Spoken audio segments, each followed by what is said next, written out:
여러분 중엔 미가서 말씀을 한 번도 읽어보지 않은 분도 있을지 몰라요. 그리고 여러분 중에는 혹시 목사님 미가서하고 성탄절하고 무슨 관계가 있을까요? 물을 수 있습니다. 그런데 여러분 이 말씀을 본다면 그러지 않을 겁니다. 5장 2절 다 같이 시작. 그러나 너 베들레헴 에브라다야, 너는 유다의 여러 족속 가운데서 작은 족속이지만 이스라엘을 다스릴 자가 내게서 내게로 나올 것이다. 여러분 이게 미가서에 나오는 말씀이에요. 그러니까 미가는 700년 전에 이미 예수님이 어디로부터 오실 것을 명확히 말씀했던 거예요. 그러나 그 마음만이 아니에요. 여러분 오늘 읽으면서 너무 마음이 무거우신 분이 있을 거예요. 아니 성탄주일은 기뻐라 막 이래야 되는데, 근데 그건 오후에 여러분이 아이들을 통해서 하시고요. 여러분 오늘 말씀은 뭐야? 심판에 대한 메시지니까 이게 뭐냐라고 할 수 있을 거예요. 근데 놀랍게도 이 말씀이 복음이 아픔에서 시작된다고 하는, 하나님이 심판의 메시지를 줘요.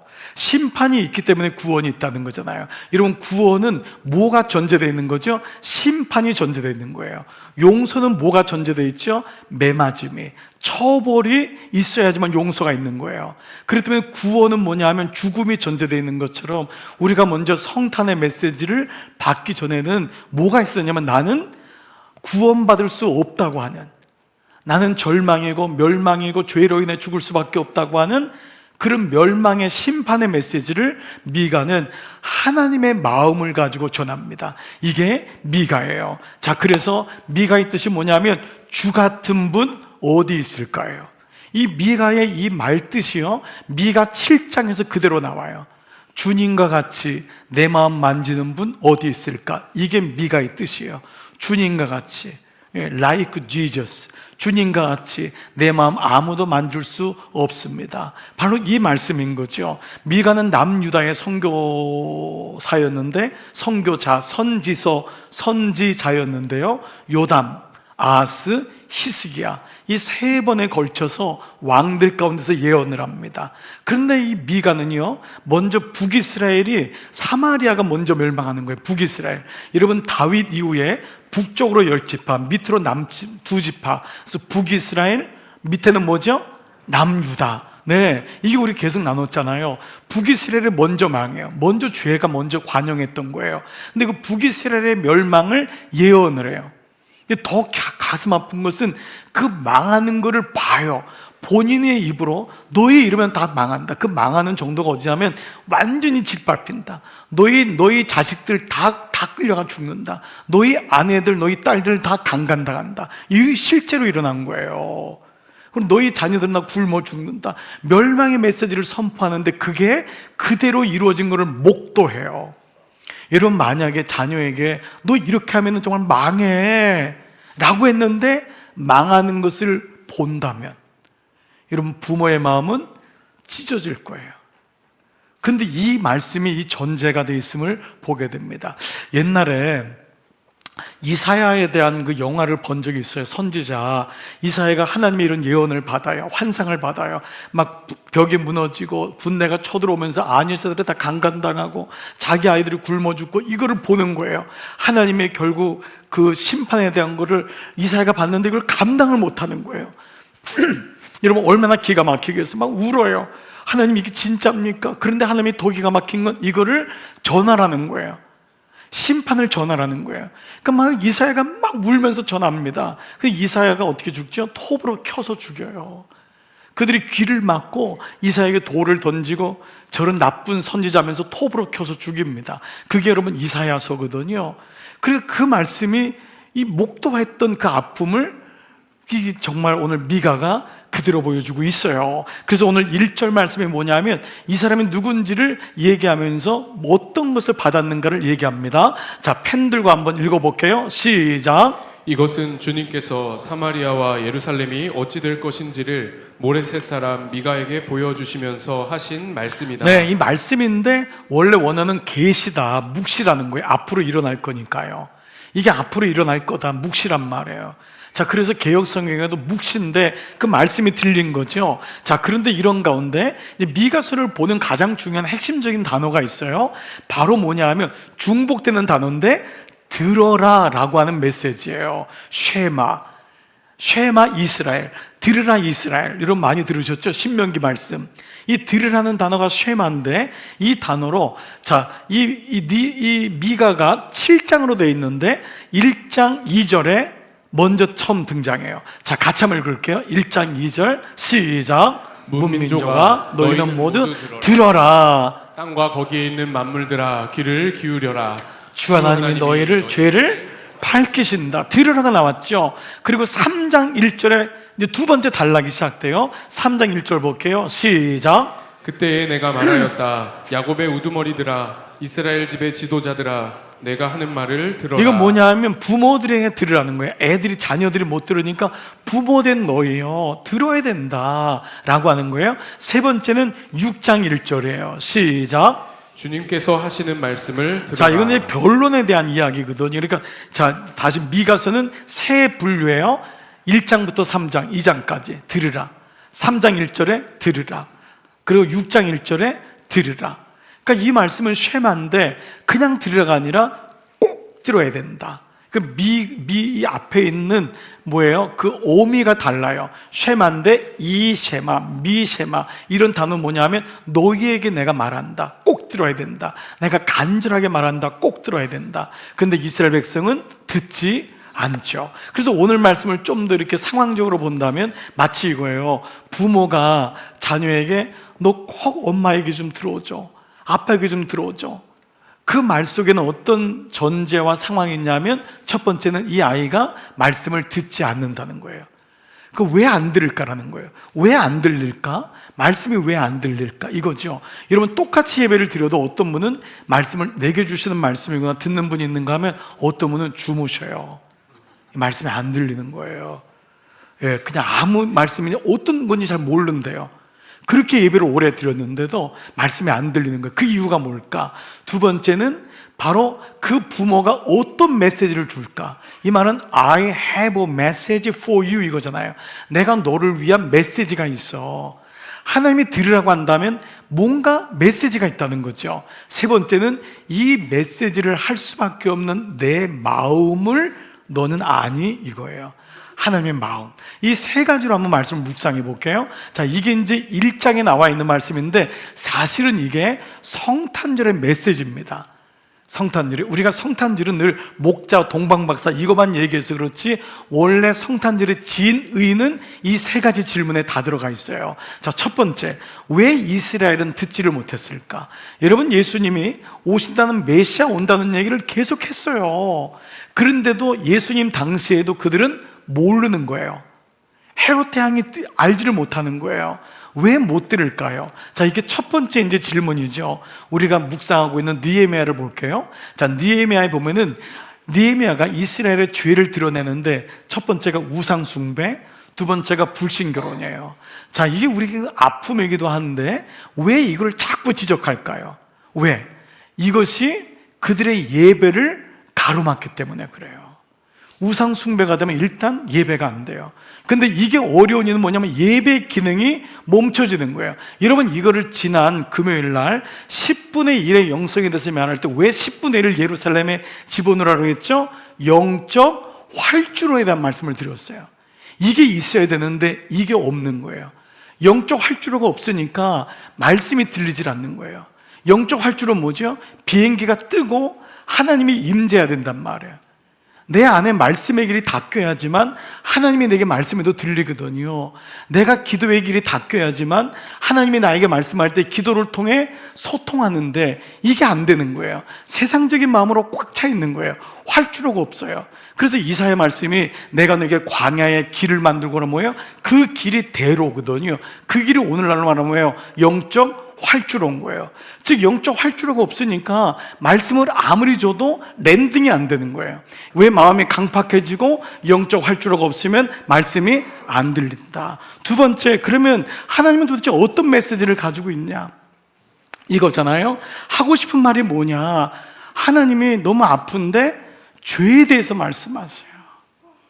죄에 대해서. 이게 오늘 2절이에요. 문민족아 너희는 모두 들어라. 꼭 들어야 돼. 땅과 거기는 만물들아 귀를 기울여라. 이놈의 이스라엘 백성이 어떠냐? 내가 그들의 죄를 밝힐 거다. 여러분, 이거 정말 창피하고 부끄러운 거잖아요. 주님이 너의 죄를 내가 안다, 내가 너의 죄 때문에 왔다라는 것을 얘기해요. 미가는 죄는 숨길 수도 없고 죄에 대한 건 대가가 있음을 말씀해요. 그래서 거기에 대한 심판을 얘기 안 할 수가 없는 거예요. 다시 말씀드릴게요. 구원이 있다는 것은 심판이 전제되어 있는 거잖아요. 심판에 대한 말씀이 어느 정도냐, 자 한번 보세요. 3절 4절 주님께서 시작. 주님께서 그 거처에서 나오시어 땅의 높은 곳을 짓밟으시니 무산이 그 발 밑에서 녹고 평지가 갈라진다. 불 앞에 밀초처럼 녹아내리고 비탈길로 쏟아져 내리는 급류 같구나. 자, 여기 원래 땅은 높은 곳은 뭐냐 하면 예루살렘이에요. 예루살렘은 하나님의 성전이 있기 때문에 절대 망하지 않는다, 이렇게 생각했던 거예요.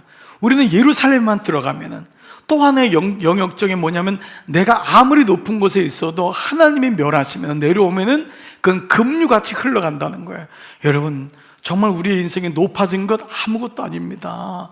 대통령이 돼도 사성장군이 돼도요, 그냥 하나님이 내려오라면 내려오는 거예요.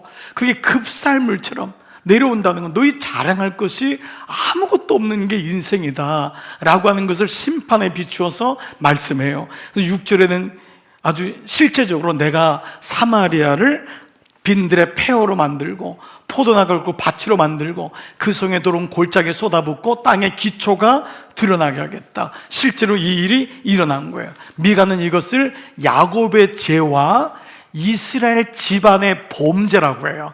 이 두 가지가 조금은 달라요. 자, 5절 볼게요. 한번 5절 보세요. 이 모든 일이 일어난 것은 동그라미 야곱의 죄 때문이다. 근데 또 똑같이 뭐지? 이스라엘 집안의 범죄 때문이다. 자, 이 야곱과 이스라엘은 똑같은 단어로 어쩔 땐 야곱을 쓰고 어쩔 땐 이스라엘 쓰는데, 야곱은 누구예요? 이스라엘의 국부잖아요. 야곱의 12아들로부터 이스라엘이 만들어진 건데, 이 야곱의 죄라고 하는, 보통 야곱을 쓰는 거 뭐냐면 인간의 본질을 얘기할 때 너 지렁이 같은 야곱아, 이 말은 뭐냐 하면 인생에 대한 본질적인 부분. 왜 망하냐 하면 우리는 죄를 가지고 태어났기 때문에 우리의 죄성, 본질적인 죄성을 얘기하는 거예요.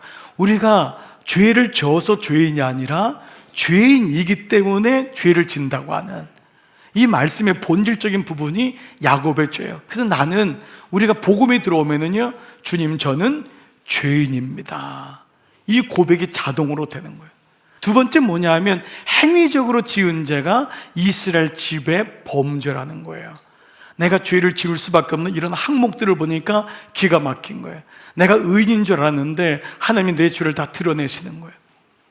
그래서 우리 천국에 갔을 때 주님의 십자가 보혈 외에는 구원이 없다고 하는, 주님이 나의 모든 죄의 항목들을 다 열거한다는 거 하잖아요.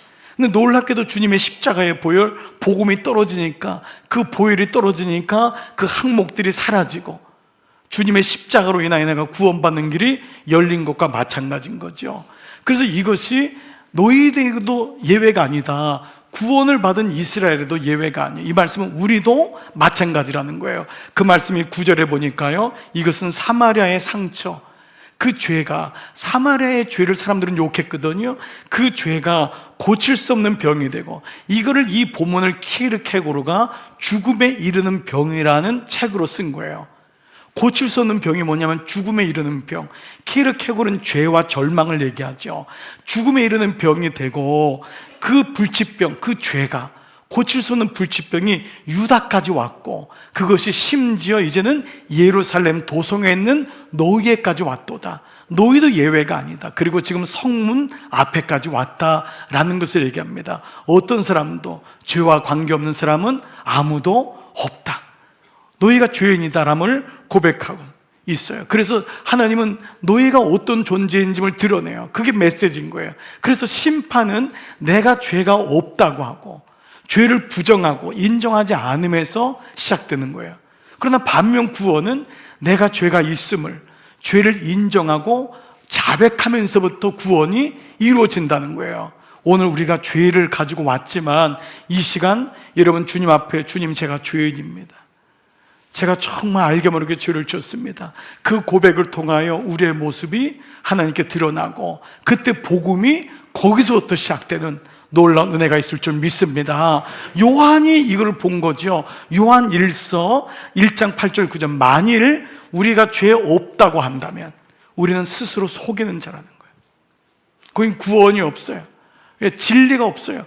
하나님 말씀이 없으면 우리는 죄 없어. 저 사람이 죄 있지, 이거예요. 근데 만일 우리가 죄를 자백하면 이건 있다는 거 인정하는 거예요. 그럴 때 구원이 이루어짐을 말씀하고 있죠. 그렇습니다. 그러나 이것은 하나님이 우리를 어떤 프레셔를 주고 너 죄인이야? 꼼짝하지 마. 이게 아닙니다. 여기에는 참 용서와 참 자유회로의 초청이라고 하는 복음이 있습니다. 가장 좋은 소식은 내가 죄를 인정하고 그때 오는 용서함, 그때 오는 참 자유함. 여러분, 이것이 정말 구원의 은혜입니다. 오늘 이 아침 여러분이 죄에 눌린 분이 있을 거예요. 말할 수 없는, 때로는 잊어버린 죄인데도 불쑥불쑥 올라올 때가 있을 거예요. 근데 그때마다 내 죄를 자백하고 인정할 때 주님이 주시는 놀라운 용서와 자유함이 여러분 마음속에 임하기를 축복합니다. 정말 놀라운 회복과 은혜가 임할 줄 믿습니다. 세 번째는 이렇게 죄가 있다고 밝히 드러내시는 하나님의 마음이에요. 자, 그래서 그게 8절이에요. 8절 볼까요? 다 같이 시작. 그러므로 내가 슬퍼하며 통곡하고 맨발로 벌거벗고 다니며 여우처럼 구슬피 울며 타조처럼 목 놓아 울 것이니. 자, 이거 보세요. 누가 죄는 졌어요? 이스라엘이 죄를 졌어요. 유다가 죄를 졌는데 누가 지금 슬퍼하고 통곡하죠? 미가인 내가 통곡하는 거예요. 근데 이거 사실 미가가 우는 게 아니에요. 하나님이 우시는 거예요. 바로 이 말씀을 하고 있는 거예요. 내가 너무 가슴이 아프다. 너희에게 재앙을 내리고 심판을 할 수밖에 없는 내가 너무 마음이 메어 터진다. 그러니까 예수님이 예루살렘 오면 울잖아요. 암타가 예루살렘아 예루살렘아, 내가 언제까지 너희를 안고 있어야 되냐. 너무너무 안타까워서 우셨다. 이게 아버지의 마음인 거죠. 맨발로 벌거벗고 다니면. 이게 탕부 아버지 아닙니까? 예? 탕자의 아버지, 그 사랑을 부어주시는 탕부 아버지. 그리고 여우처럼 구슬피 울면 아이는 울지 않아요. 죄 지은 놈은 그냥 자고 있는데 아버지가 이걸 우는 거예요. 타조처럼 목 놓아 울지니. 미가는 하나님의 마음을 그대로 얘기하고 있는 거예요. 그래서 그것을 대속적인 회개라고 했잖아요. 대신 아파하고, 이것을 성탄절의 메시지로 한다면 대신 죽으러 오신 거예요. 이게 성탄절입니다. 그분이 대신 죽으러 오신. 우리는 성탄절을 기쁨으로 물론 고백하죠. 기쁘다 구주 오셨네. 그러나 그분이 이 땅에 오신 것은 대신 죽으러 오셨다고 하는 성탄절의 진의가 여기 있습니다. 여러분, 저는 목사로서 이제 우리 성도님들의 이제 이야기들을 듣고 기도 제목이 올라오고 사정들을 알게 되고 또 때로는 목도하게도 됩니다. 어떤 분이 갑자기 시한부 인생을 판정받기도 하고, 어떤 분이 실제로 자녀가 잘못해서 감옥에 가야 되는, 탄원서를 써달라고 부탁하는 그런 일도 있고, 갑자기 잘 나가던 사업이 갑자기 무너진 거예요. 그렇게 탄탄하던 직장에서 레이오프를 당하고, 정말 말도 안 되는 가정의 아픔을 당해서 갑자기 남편이 이혼을 요구하고, 아이가 생각지도 않게 탈선을 하고. 여러분, 세상을 살다 보면 이런 일이 너무도 많은데 목사에게는 매일마다 이 일이 올라와요. 그러니까 때로는 이거 너무 어려워요. 이게 너무 고통스러운 거예요. 그렇다고 이거를 모른 척 할 수 없잖아요. 그걸 기도실로 가지고 올라가고 기도 제목을 갖고 목사님들하고 나누고, 그러는 가운데서 제 마음은 한 가지밖에 없어요. 주님, 이 고난의 시간이 너무 길지 않게 해달라고. 당연하겠죠. 그리고 이 고난과 아픔의 시간을 잘 견디게 해달라고. 그러면서 그를 위해 견디라고 멘트도 주고 카톡도 주고 편지도 주고 기도하게 돼요. 근데 어느 날 깨달은 것이 하나 있어요. 어떤 아픔이 오고 너무 힘이 들고 저도 빨리 맞춰줬으면 좋은데, 분명한 사실 하나는 놀랍게도 구원이 아픔으로부터 시작된다는 거예요. 너무 이건 고통스러워요. 하나님의 복음이 아픔에서부터 시작된다는 거예요. 거기서부터 그는 스스로를 돌아보게 되고, 이게 하나님의 은혜였구나. 그리고 다른 사람의 아픔을 공감하게 돼요. 저 사람이 저런 아픔이 있었구나. 내 자식이 아파 보니까 다른 자식이 아픈 걸 알게 되는 거예요. 내 아이 군대 가야지 다른 아이 군대 간 게 보인다 그러잖아요.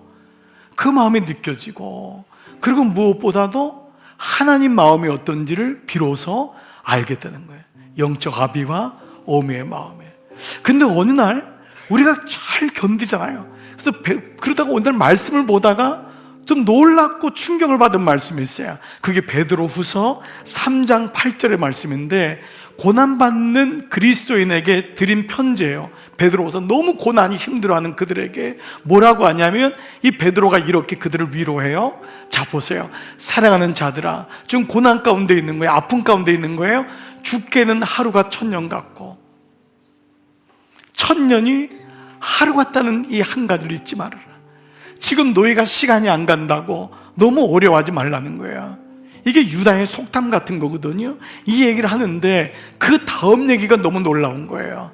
주의 약속은 어떤 이들이 더디다고 생각하는 것 같이 더딘 것이 아니라, 주님 왜 나 빨리 좀 나갈 수가 없나요? 나 여기서부터 고통에서 좀 나오면 안 되나요? 빨리 고침받으면 안 되나요? 그런데 내가 견디는 줄 알았는데 놀랍게 뭐라고 하냐면, 오직 주께서는 너희를 대하여 오래 참으셨다는 거예요. 여러분 가만 돌아봐 보세요. 그 주님의 눈 감아주심이 없다면 우리가 여기 있을 수 있는 사람이 아무도 없는 거예요. 그래서 미가서에는요, 처음에는 심판의 메시지, 절망의 메시지가 가지만 7장에서 놀랍게도 구원과 희망의 메시지가 되면서 주님이 너희를 기다리셨던 그 복음이 드디어 너에게 임하니 심판이 하나님의 본심이 아니고 너에게 구원을 베풀게 하기 위함임을 말씀하세요. 그래서 여러분, 오늘 복음으로 우리가 적용된다면 주님의 십자가에 섰건 오심은 오히려 우리를 구원하시는 시작이 되고, 아버지의 아픈 마음이 있었기 때문에 구원의 복된 소식이 있고, 여러분의 삶에 어려움이 있고 고난이 있고 아픔이 있을지라도 그게 하나님의 본심이 아니라 거기에서 복음이, 구원이 시작됨을 말씀하고 있어요. 미가서 7장의 마지막에 너무도 놀라운 말씀이에요. 여러분 들어보세요. 8절, 미가가 뭐라고 고백하냐면, 나는 넘어져도 다시 일어난다. 이렇게 고난이 오고 재앙이 오는데 나는 넘어져도 다시 일어난다. 지금은 어둠 속에 있지만 주님께서 곧 나의 빛이 되신다. 여러분 정말 크게 한번 아멘. 여러분 이 고백이 아닙니까? 주님께서 나의 빛이 되신다. 나는 이 어둠에 있지 않는다. 일어난다라는 거예요. 여러분 11절 보세요. 느헤미야의 연장판이에요. 내 성벽을 다시 쌓아야 할 때가 온다. 내 지경을 넓혀야 할 때가 온다. 멸망의 시간을 선포하지만 멸망되어 있는 구원을 얘기하는 거예요. 아프지만, 아픔은 아프지만 그 뒤에 있는 구원의 역사가 훨씬 큼을 얘기하면서 마지막 18절, 미가는 자기 이름을 등장시켜요. 주님, 주님 같으신 하나님이 또 어디에 있겠습니까? 이게 미가의 이름이에요. 주님 같은 분이 어디 있습니까?